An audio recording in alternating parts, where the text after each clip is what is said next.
Bismillahirrahmanirrahim. Assalamualaikum warahmatullahi wabarakatuh. Selamat selamat berjumpa semuanya dengan Ibu di pelajaran Akidah Akhlak. Ya. Tentang hari ini kita akan membahas tentang akhlak terpuji kepada Allah, yaitu taubat. Semoga kalian semua berada dalam keadaan sehat walafiat ya. Dan belajar tetap semangat ya. Kemarin kita sudah membahas akhlak terpuji taat, dan yang kedua Ibu akan membahas akhlak terpuji taubat kepada Allah. Bismillahirrahmanirrahim. Di sini kita akan membahas pengertian taubat, dalil nakli tentang taubat, jenis dan syarat taubat, dampak positif taubat. Bismillah. Perhatikan gambar di bawah ini. Gambar ini adalah biasanya orang yang sedang melakukan taubat, selalu diiringi, apalagi apabila taubatnya itu dengan taubatan nasuha, mereka akan menangis di tengah malam ketika mengingat dosa-dosanya. Nah, ini adalah perhatikan gambar-gambar tadi. Oke, kita masuk ke pengertian taubat ya. Taubat secara bahasa berarti kembali. Secara istilah, taubat berarti kembali ke jalan yang benar dengan didasari keinginan yang kuat dalam hati untuk tidak kembali melakukan dosa-dosa yang pernah dilakukan sebelumnya. Misalkan kita kemarin atau tadi kita berbuat dosa, atau yang lalu kapan-kapan, terus kita tidak melakukannya lagi. Kita tidak ingin kembali ke kesalahan-kesalahan yang pernah kita lakukan. Itulah taubat menurut istilah, kita kembali ke jalan yang benar. Kenapa? Karena manusia itu adalah tempat salah dan dosa. Oleh sebab itu, maka kita harus segera bertaubat ketika kita menyadari akan kesalahan yang telah kita perbuat. Orang yang bertaubat berarti telah mampu mengubah sikapnya untuk lebih baik daripada sebelumnya. Karena dia sadar dia sudah melakukan kesalahan, maka dia akan memperbaiki kesalahannya itu. Dalil tentang taubat. Perintah Allah dalam surah At-Tahrim ayat 8. A'udzubillahi minasyaitonirrajim. Bismillahirrahmanirrahim. Ya ayyuhalladzina amanu tubu ilallahi taubatan nasuha. Artinya, hai orang-orang yang beriman, bertaubatlah kepada Allah dengan taubatan nasuha. Artinya taubat yang semurni-murninya, taubat yang sebenar-benarnya, dan dia tidak mengulangi lagi kesalahan yang sama. Itulah taubat yang dianjurkan oleh Allah ya. Selanjutnya surah An-Nur ayat 31.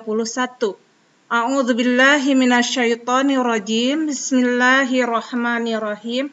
Wa tubu ilallahi jami'a ayyuhal mu'minun la'allakum tuflihun. Dan bertaubatlah kamu semua kepada Allah, wahai orang-orang yang beriman, agar kamu beruntung. Dalam surah An-Nisa ayat 48, Bismillahirrahmanirrahim.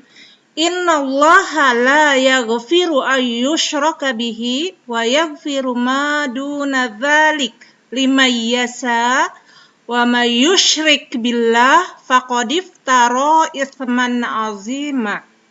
Shadaqallahul azim.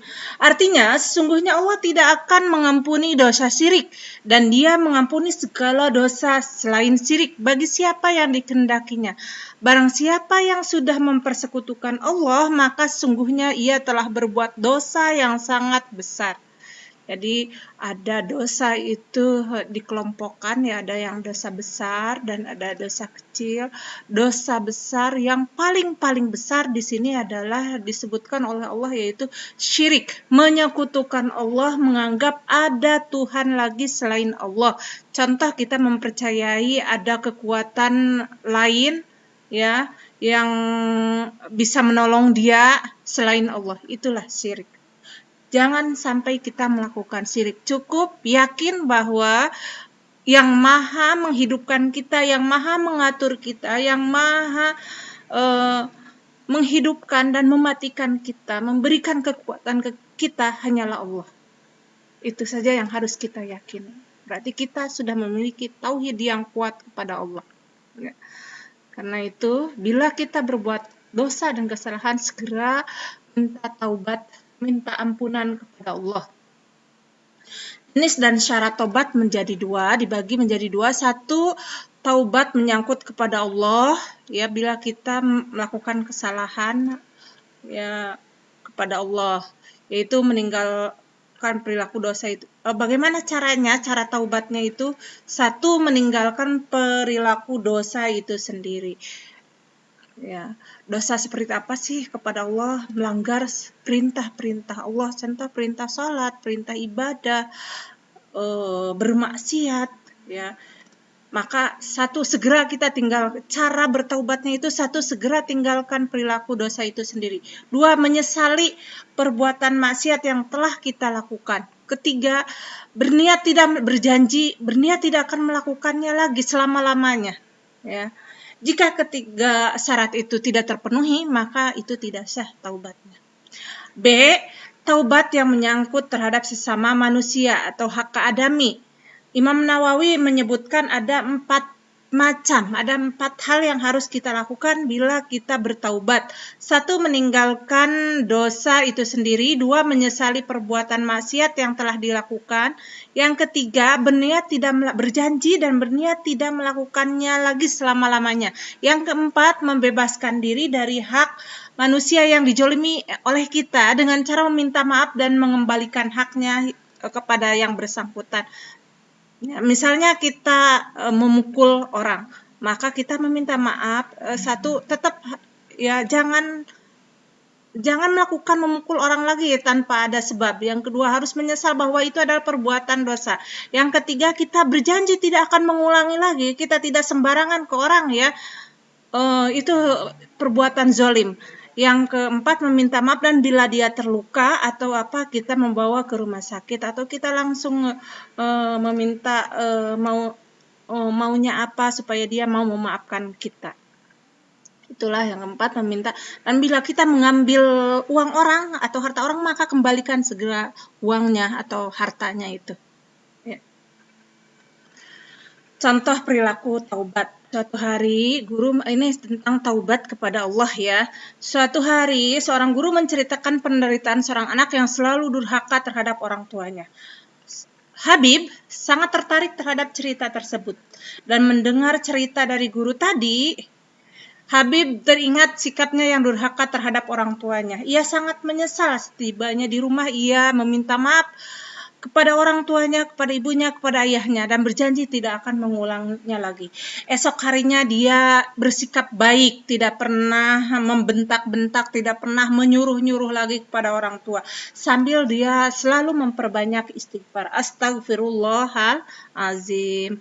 Ya, istighfar itu ada yang sesingkat itu astagfirullah ya, dan ada istighfar yang sayyidul istighfar. Mungkin kalian ada yang tahu sayyidul istighfar itu Allahumma anta rabbi la ilaha illa anta khalaqtani wa ana abduka wa ana ala ahdika wa wa'dika mastata'tu a'udzu bika min syarri ma sanatu abu'u laka bi ni'matika alayya wa abu'u bidanbi faghfirli fa innahu la yaghfiru dzunuba illa ant. Ya, itu istighfar yang panjangnya. Silahkan mau yang pendek atau yang panjang, yang penting sesering mungkin kita sesering-seringnya membaca istighfar ya.